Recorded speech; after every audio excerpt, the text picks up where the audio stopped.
Warning, this content is for entertainment and educational purposes only.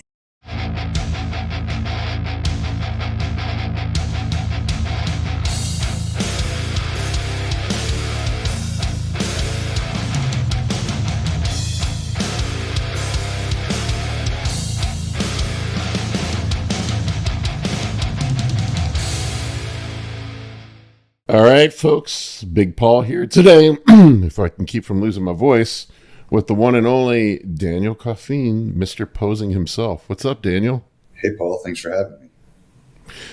So, man, I stumbled into your content, I don't know, a year ago maybe? I don't remember when it was, but like I'd never seen anybody explain posing in such clear, simple, easy to understand terms. I tried to relay stuff to my clients and get things cleaned up, and I'm like, man, I'm just not translating this well and explaining it in ways that people can understand without being there one-on-one. I just, like your simple and straightforward, easy to understand ways of explaining things are just like made a light bulb go on in my head. I mean, where did all this come from? Oh, shoot, man. Well, just hearing you say that, that makes me feel really good because when I first started doing this, it came out of a place of frustration. I myself was not a very good poser. I had a friend help me a little bit, show me some things, in his garage or at the gym or whatever, and then there were some things on YouTube, but everything was just very individual. And also, I really like to operationalize terms. I think like words mean things. And when you use words effectively, you can articulate things more clearly and make things more simple. And so that's what I really wanted to do was I wanted to find a resource, or I guess create a resource that could just tell me how to do each pose step by step, like an instruction manual, right? Just something as simple as that. And nothing like that existed. And that's where the frustration was, is I would just have to like ask people around the gym how to pose, or like, hey, does this look good? Because I have no idea what a good pose looks like, right? How do you know if you don't know what right looks like, you're aiming at a target you'll never hit, right? And so you can look at old magazine pictures or photos on Instagram, and you can say, oh, I think that pose looks good. Well, yeah, that pose looks good on him or her, but it may not look good on you. And so there was no, what's the word I want to use? A standardized criteria for posing. And so I tried to create that. And by just really trial and error, along with a lot of the education that I received in graduate school. I went to graduate school. I did it for physical therapy. It was a DPT program, a doctorate of physical therapy. And so that's where I did for graduate school. And I had a lot of biomechanics classes, and I did a bunch of physics classes as prerequisites. And then also there was just like tons of anatomy, rehab science, and stuff like that. So I was in graduate school at the time. We were learning about all this stuff, and I really wanted to try to assimilate the information that I was learning in school and apply it to, my hobby, which was bodybuilding. And so that's what I did. I just kind of meshed those two things together, and I kind of on the fly just created this curriculum of how I thought it would be the best way to teach people how to pose, because I was trying to teach myself how to pose. Fast forward, I found two guys on the Instagram. I sound like an old man. I found two guys on Instagram that had just recently posted, check-in photos or whatever. They were however many weeks out. And I DM'd them both and I said, hey, I have this crazy idea to help you pose for your contest. And I was like, I developed this curriculum. I want to try it out on you. It'll be totally virtual. It'll be totally free. And they both said yes. And we met. I think I met with Christian for 8 weeks. And I think I met with Josh for about 10 weeks. And they both ended up winning their classes, one bodybuilding, one classic physique. And it was from there, I was like, okay, I think I got something here. And so I just tried to, from that point on, that was about 2 years ago, just try to really educate people on how to pose in a very like analytical direction, instruction based way. That's a standard. Now, there's obviously variations, and people have different body types and whatnot, and you have to be sensitive to that. But there is pretty much now like a standard when it comes to posing, and I think that's a good thing. Yeah, I'd wondered if you'd had a background in biomechanics from the way you explained things. I'd assumed that you probably did.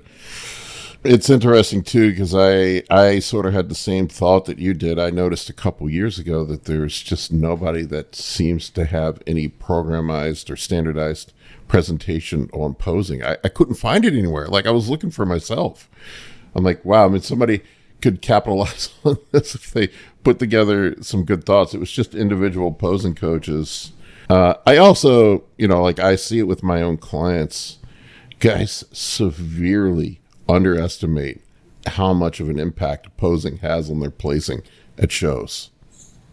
Well, it's unlike bodybuilding is unlike any other sport where there's a thing that really matters on the day of the competition that really has nothing to do with the training involved for the competition, right? So you don't get on stage and lift weights, even though that's what you've been doing for the last 20 weeks. You get on stage and you present your physique, and it's just like a totally different skill. Yeah. You can be great at lifting weights and terrible at posing. And you can like lose placings, right? You can be great at posing and terrible at lifting weights, and you could do really well on stage. So it's very interesting. And so, yeah, I mean, lead. That's why, like, I don't have to like advertise really, like because people understand that they don't want to do all of this work of dieting and training and being strict in every facet of their life just to get up on stage and blow it. So the investment for people, it's a pretty easy investment for them, and I think that's a step in the right direction. I can't tell you how many people I've worked with over the years. I'll be like 6 weeks out, I'll be like, how's your posing practice going? And they're like, what posing? Yeah. And I have made an effort now to tell guys at the beginning of prep to hire a posing coach. I've been sending people your way, but whether they listen or not, that's another thing. But I usually present a couple options. I tell them to start posing I'm a mediocre poser. I'm not going to claim that I'm great or anything, but I work it as part of my routine, man. I pose 6 days a week on prep. And I'll start off with one round, and then I'll work my way up to 3 or 4. Not only just for presenting properly, but for the conditioning and the posing. I see so many guys that can't hold poses on stage. Like it was crazy when I was on stage at Masters Nationals. There was other guys I was up there with that were just drenched in sweat and out of gas from one round of posing. I'm like, really, man? Yeah, it's always the back pose that always gets everyone. You always know when you turn around, there's always one guy in the lineup that's going in the back pose, and you just know, oh man, that guy's about to fall out here in a second. Yeah, you got to be you got to be prepared to go through a couple rounds when you get up there. You never know how much they're going to work you. And it just blows my mind that people don't put that in as part of their training. I was a performing arts major in school. Make fun of me if you want. I was a music major, but one of the things we learn is presentation matters when you're on stage, man. It's like one of the most important things. It doesn't matter how much you do and prepare if you can't present and your presentation sucks. I heard Steve Weinberger, I believe he's the head IFBB judge, say, I can only judge what I see. Yeah. Right. Yeah. And it doesn't matter what you look like in the gym either, Yeah. Yeah. Those crazy, shots that you're hitting in the mirror that aren't mandatory poses, they don't help you on show day. No. And I'll see simple things like I was helping a guy at my gym who was not placing well at shows, and he simply, when he was turning around, he wasn't contracting his glutes or his hamstrings, and so the judges think his glutes and hamstrings are soft. It was not a conditioning issue. Yeah, It's a presentation issue. Awareness of how the body moves in space, and also couple that with like understanding what the judges are looking for in each pose can really help you when it comes to like your stage presentation, right? Like if you know that on a side relax that the judges are looking at your glute, your side flank, and how wide you are across the top, then you can, when you're practicing your posing, make sure that you're prioritizing those three areas when you're hitting that shot. Use that as your criteria to say if this is a good pose or not. Another thing you need to do too is record your posing every time. All the time. Always record it. Always watch it back. Because if you're just posing to the mirror or posing to someone else and you don't have that second touch point of going back and reviewing what you just did, again, you are shooting for a target that you will never hit because you have not defined what the success criteria is. I tell people to take off your athlete hat, put on your coach hat when you're watching your videos back, and freaking red pen yourself. Like, be like, nope, that's wrong. That sucks. Nope, nope, nope. And then go back and redo it until it's perfect. Yeah, and I don't think 99% of competitors do that. You can see it on stage. I was shocked I was at North Americans, it was a week ago or whatever it was, a week and a half now, and how many people were up there on the stage and their posing sucked. And it's sometimes it's not even their fault. Like I just don't. I think some people just don't know what right looks like, and that's just because there's not a standard, right? There's just not an agreed upon standard of what each pose should look like. There's some popular opinions and best practices, but I don't think that I know that there's not a standard, and I think trying to push one is really like kind of my agenda, specifically like when it comes to like a back double biceps or a back lat spread. I think when people contract their hamstrings and glutes and adductors too hard, they create that thigh gap, right? And their legs look a little bit skinnier from the back.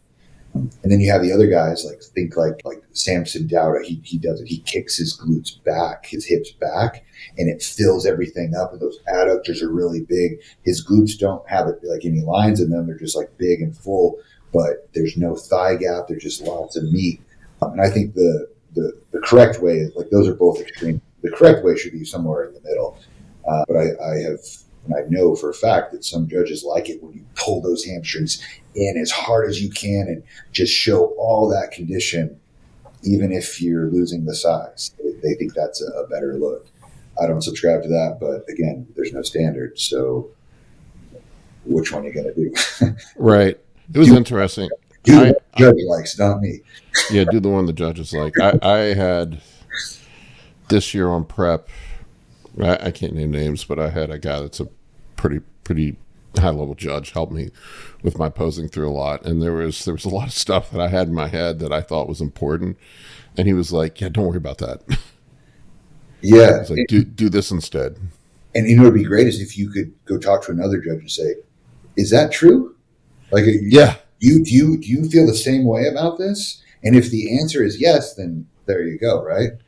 But if the answer is no, then there's a problem, right? Yeah, it was interesting hearing from this guy, and I know I've heard different opinions on this, and I'd be curious to get your opinions. He told me, like, he's like, don't fuck around with transitions too much. He was just like, get in and out of the pose quickly. Because he was telling me, it was like, if I look at you, he said, I only have like a second or two to look at each competitor. If I look at you and you're fucking around with the transition, I'm looking at the guy next to you. I've already moved on. I'd agree with that. Yeah, I think you have to make, as an athlete, it is your job to make the judge's job as easy as possible. Yeah, and my last like a posing coach I worked with before was like telling me how I need to clean up the transitions and make them look good, and which I do think you need to be smooth. You don't want to be all clunky up there, right? But yeah. I never thought about the whole thing. Like, they have a limited amount of time to look at you, and if you're in mid transition and the guy next to you is already in his pose, he's looking at the guy that's in his pose. Yeah, it makes sense. Or how about, I've heard this one many times.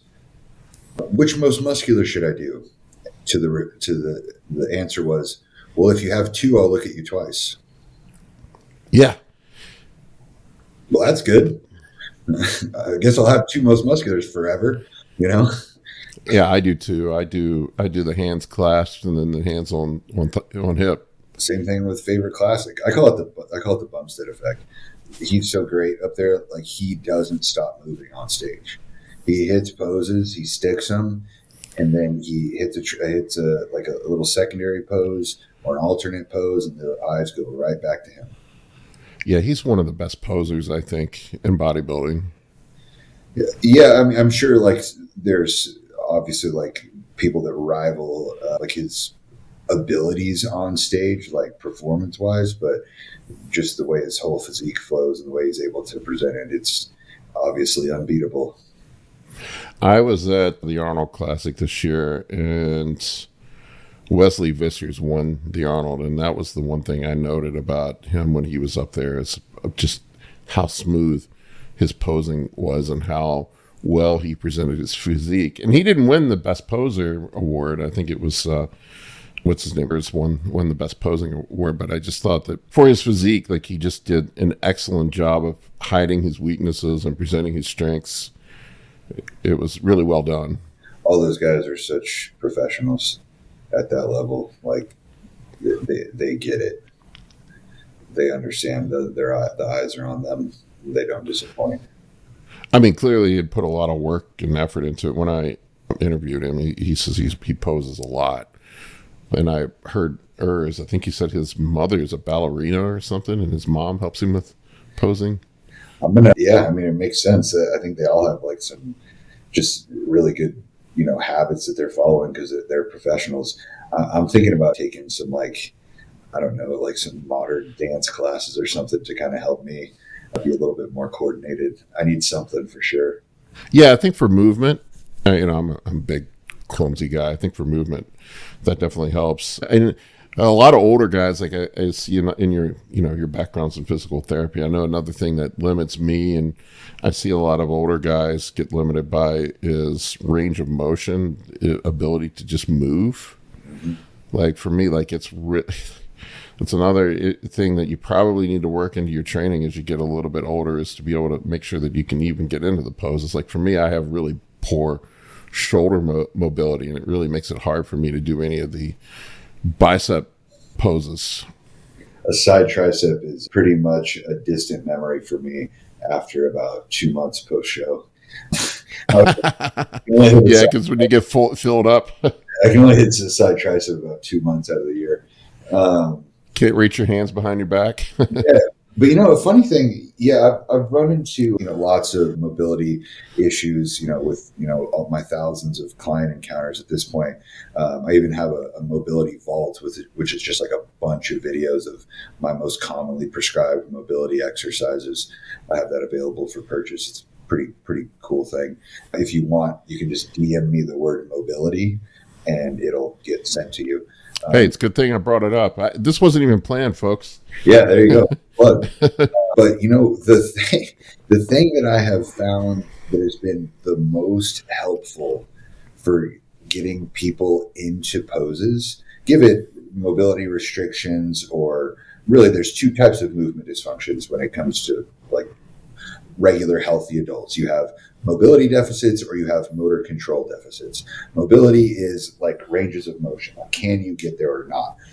Motor control is, can your brain tell your specific, I'm pointing to my delt muscle to do something, right? So that's like when it comes to like contracting hamstrings or glutes or quads, right? Where you're not really moving. It's this thing that has to tell those muscles to turn on, right? So that's motor control.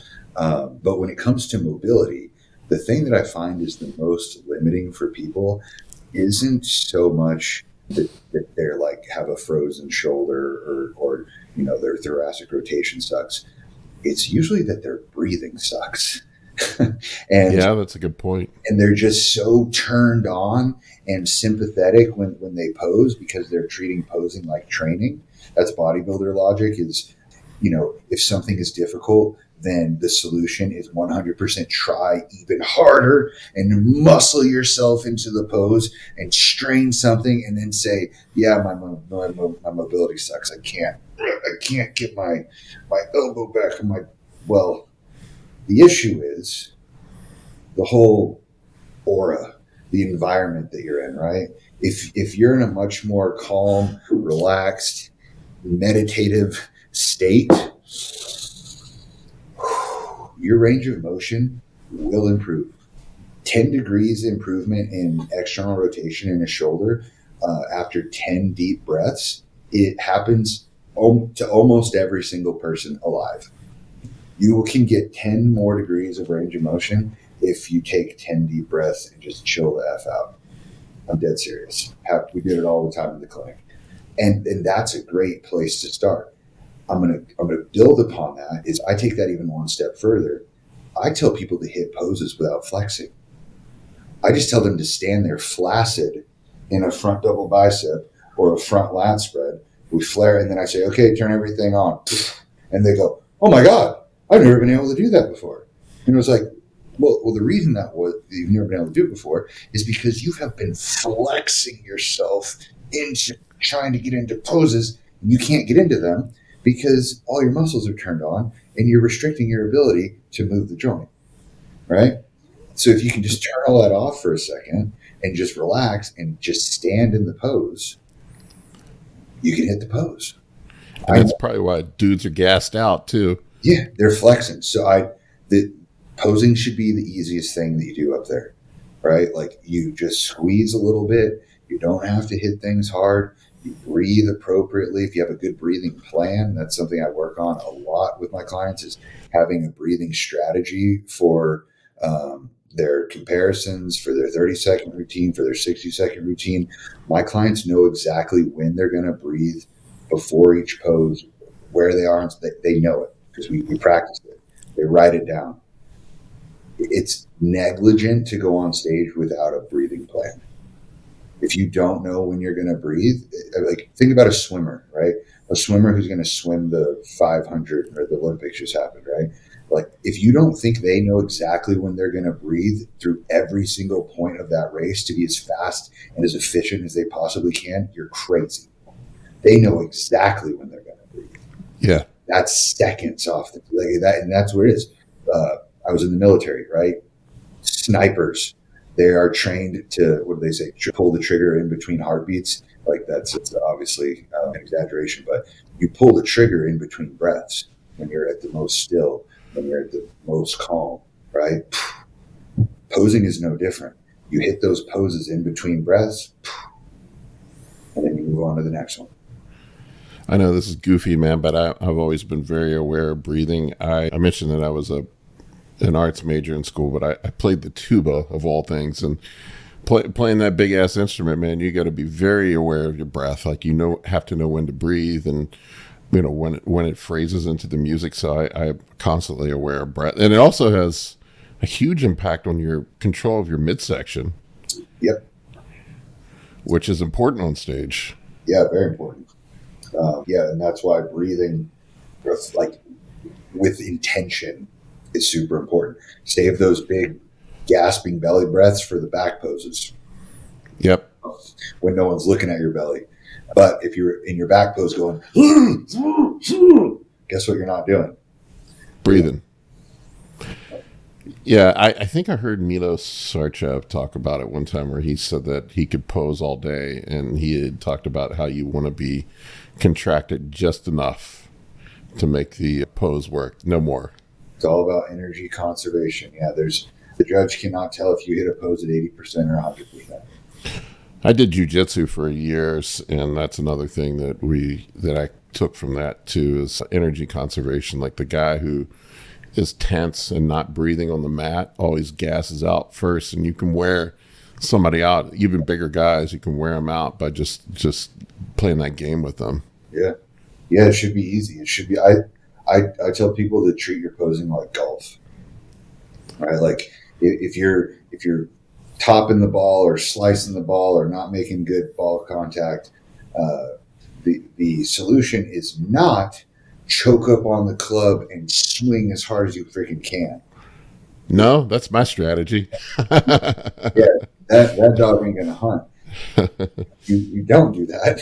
You swing smooth. You slow everything down, and just go right back to the basics. Nice, slow, smooth swing. Focus on the ball contact, and you're going to get a much better result. The amount of times I do side-by-side image comparisons all the time, because that's the only way you can objectively judge posing, in my opinion, is you have to have images side-by-side to look at them and say which one is better. The amount of times on the left side, I have a person hitting the pose as hard as they can. And then I have the pose on the right side where I'm having them hit the pose flaccid, not flexing a single muscle. And I'll say, who wins this pose? And they'll go, the guy on the right. And I'll go, and you're not even flexing. Like, yeah, it's just the position. And that's another thing too that I like to explain to people too, is when I am posing you, I don't really look at the middle part of your body. Like, I don't look at this. I look at your outline. I look at your silhouette. That's all I care about. I care about the silhouette of this pose. Do you fit this silhouette correctly? Is there the right types of sloping lines and contours that makes this pose look aesthetic, or makes this pose look aggressive, or makes this pose look elegant? Whatever we're trying to go for.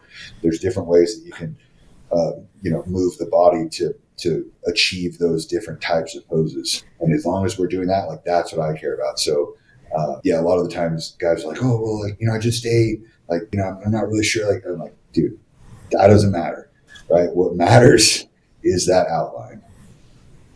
Yeah, another thing you hit on too, man, I've seen you had the clearest explanation of it that I've seen. I remember you put this post up of like poses from the angles on poses, like you had them like the front poses from the side, what they look like from the side, and how what you think is right is not right.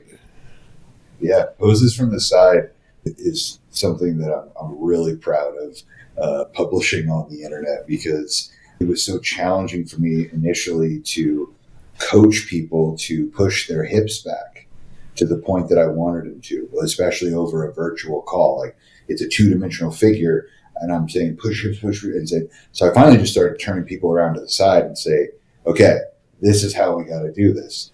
And so now I have clients hit almost every single pose from the side at some point, so I can make sure that everything looks lined up, because it's the easiest way to do it. And then you turn them around the correct way, and it looks awesome.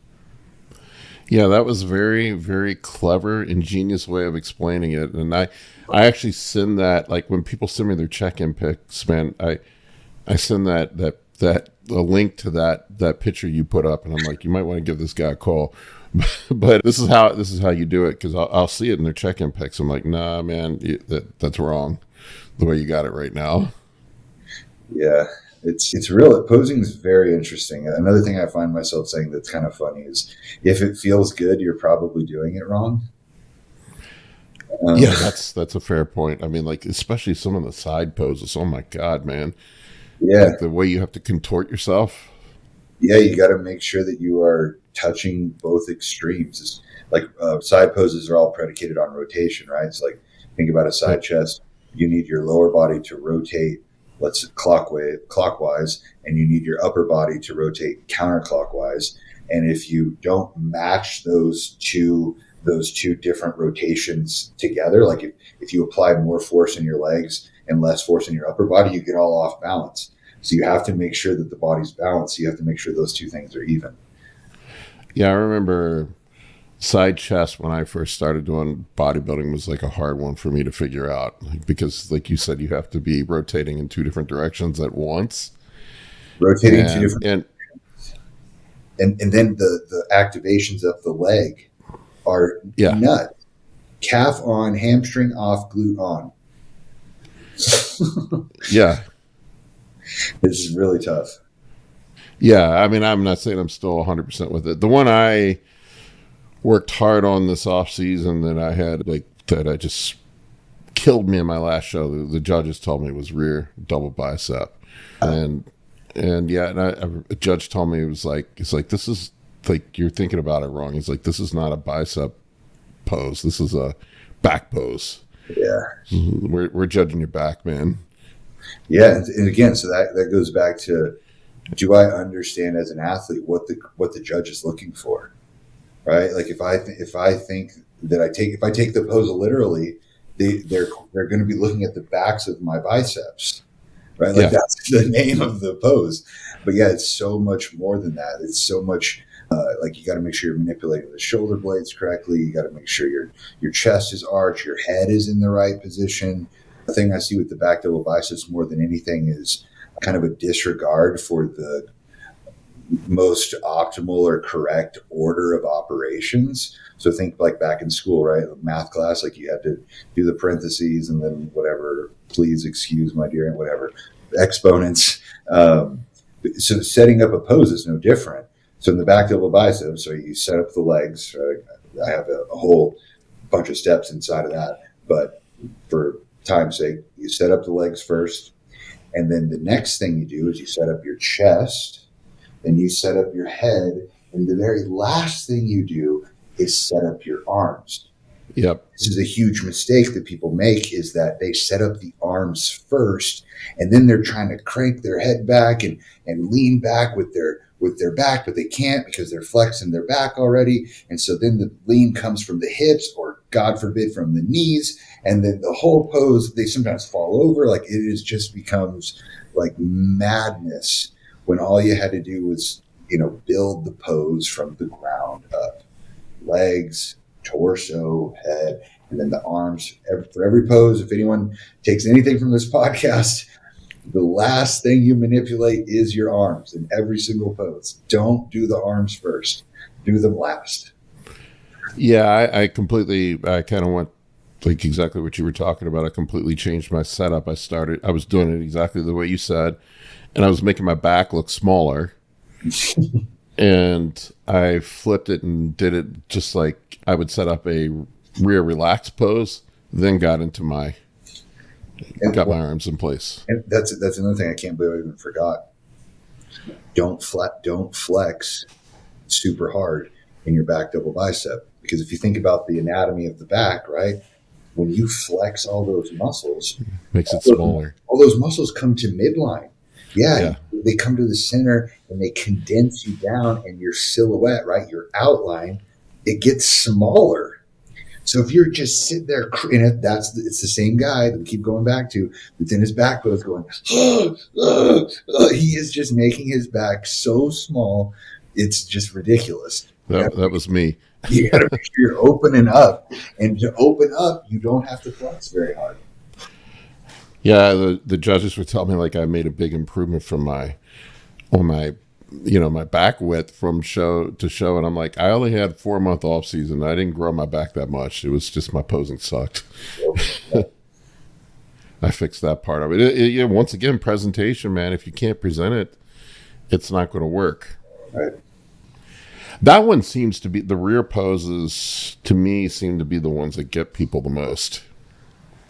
I mean, it makes sense, right? We're, bipedal humans. The majority of things we do is in front of us. So doing things from behind is not second nature. It's also very difficult to see in a mirror, right? Guy that just poses in the mirror, he can't see himself. That's why you got to record your session or have a fancy posing mirror like me. It's just a mirror hung on the wall, slanted down. But yeah, if you have mirrors like that, or if you're recording yourself, like you can learn to do it. But again, it's A, awareness, B, motor control. I noticed a dude when I was at a guy competed against last year, and they had the big screens up behind the stage where you could see what was going on. Nice. And I noticed him looking up at the stage screen and adjusting his poses off the screen.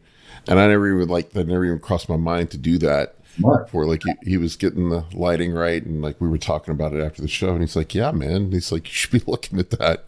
Yeah. Gotta make sure. Like, God damn it, man. Yeah, that's assuming that it's from the judge's perspective, though. True. Yeah, usually the camera's up high. Yeah, that could actually jack you up. Yeah, and that's the judge's perspective. That's another good thing that I wanted to talk to you about too. Is like a lot of times what looks great from the audience doesn't look so good to the judges. So a big issue I see with people is posing to the audience instead of posing to the opinions of the people that actually matter, which are the judges, right?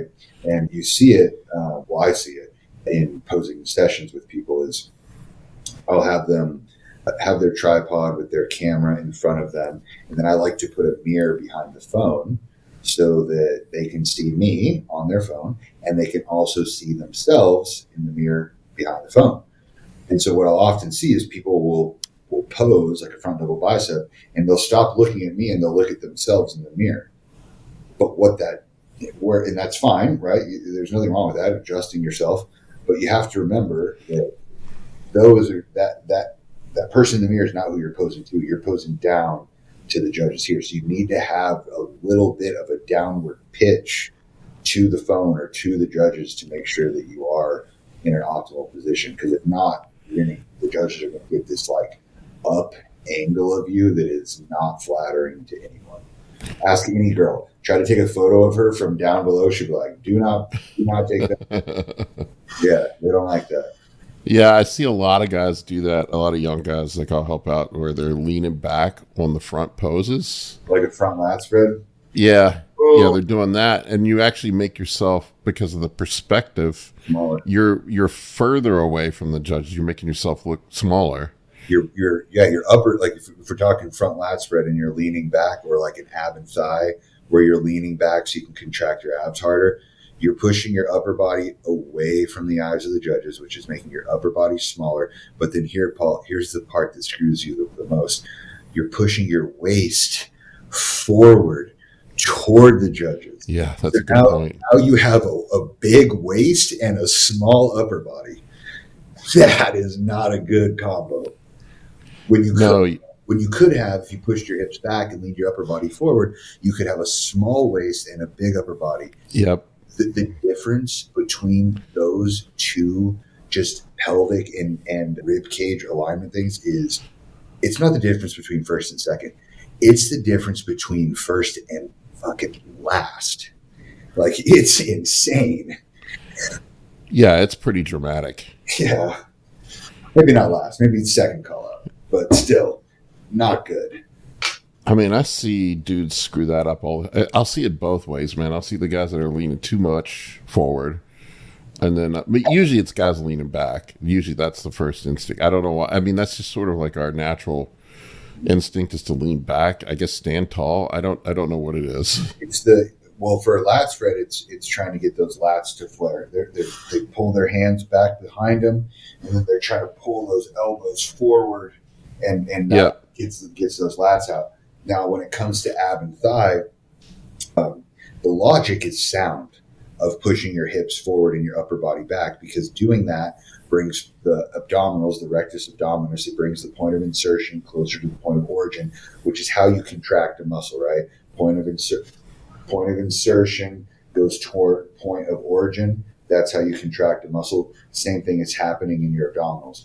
So if you want to get a real good contraction on those abs, push your hips forward and crunch down with your upper body.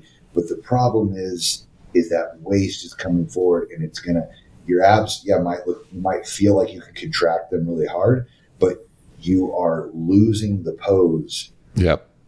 Overall, because you're trying to overdo it on one specific body part, right? Like, you don't want to compromise the integrity of a pose just to accommodate one single body part. It just doesn't make sense, right? Like, you're doing more harm than good. So instead of pushing those hips forward, keep your hips back, and then just tighten the abdominals. Think like if I were to come punch you in the stomach or like poke you in the belly, you do that little contracting, blow out all that air, tighten everything, suck in, you get a good result. Yeah, I mean so many people have waist control and having their waist look wide is an issue that I see with a lot of guys, even at the pros. Yeah, yeah, it's very easy to fix too, which is, I guess, encouraging. Yeah, it's usually pretty. It also drives you crazy when you see guys doing it. You know, it's easy to fix. Yeah. Yeah. Once again, I'm not saying I'm the be all end all when it comes to posing, but these are just some common errors that I see. What do you think are the biggest mistakes guys make on stage? Not having a breathing plan, number one, because you don't even get the opportunity to show your physique because you gassed out. Then the other ones are, kind of simple, like not having your hips, pushed back in your front poses, pushing forward. That's one that people mess up all the time. I personally think contracting the hamstrings and glutes way too much in the back double biceps is creating that thigh gap. I think that's a mistake that is rampant. I wish that we could put an end to it, but it's taking its time. And then another common mistake, just not covering your belly when you're transitioning, right? So when you are breathing on stage, you should make sure that your midsection is not visible to the judges, because if they see it, this is what happened to Sean Clarita. This is what happened to Adi last year. Like those guys happened to Sean Clarita at the Olympia. And then I also thought that there was some pretty heavy belly breathing going on at one of the Arnold Classics. I think it was the Brazil one. Both the guys on stage were just like breathing hardcore through the belly. And I think Tyler Mannion made a video about it. But yeah, like I tell people that the chin of a boxer, right, or an MMA fighter is the belly of a bodybuilder. You have to protect that thing at all costs. If a UFC fighter drops his hands during a fight and exposes his chin, he's going to get knocked out. If a bodybuilder is on stage belly breathing without covering up with his arms or without just hiding it in any way, that's a gut punch like that. Like the judges do not want to see that. And that happens back to mistake number one, because they don't have a breathing plan. We can totally mitigate this, but yeah, midsections win or lose shows. There's no doubt about that, man. Daniel, if people want to get a hold of you for posing, how do they do that? The easiest way is to just go to my Instagram account, and my schedule is in my bio. It's the easiest way to find me. You can also send me a DM as well. But it's easiest to just go through that booking site. And I do have some courses for sale on the J3 University website. So please, there's the precision posing course, which is everything you need to know about posing for bodybuilding. And there's also an add-on for classic physique. I think there's 40 some videos. It's self-paced. And then I also, like I said, I have my mobility vault as well. Again, you can DM me the word mobility for that. And yeah, that's I'm pretty available on socials. But yeah, posing is what I do. I help everyone from figure, women's physique, women's bodybuilding, and then all the male categories as well. I don't do bikini, I don't do wellness, but I do have counterparts that do. So if you're interested, I can put you in contact with them as well. Well, I appreciate you coming on, man. Thank you for being on the podcast, man. Thanks for having me, Paul. For coaching or consultations, head over to www.anabolicbodybuilding.com to book your spot today. I can help you with optimizing hormones, fat loss, muscle gain, physique, athletic performance, nutrition, and health. For more information, shoot me an email at bigp3rd@gmail.com.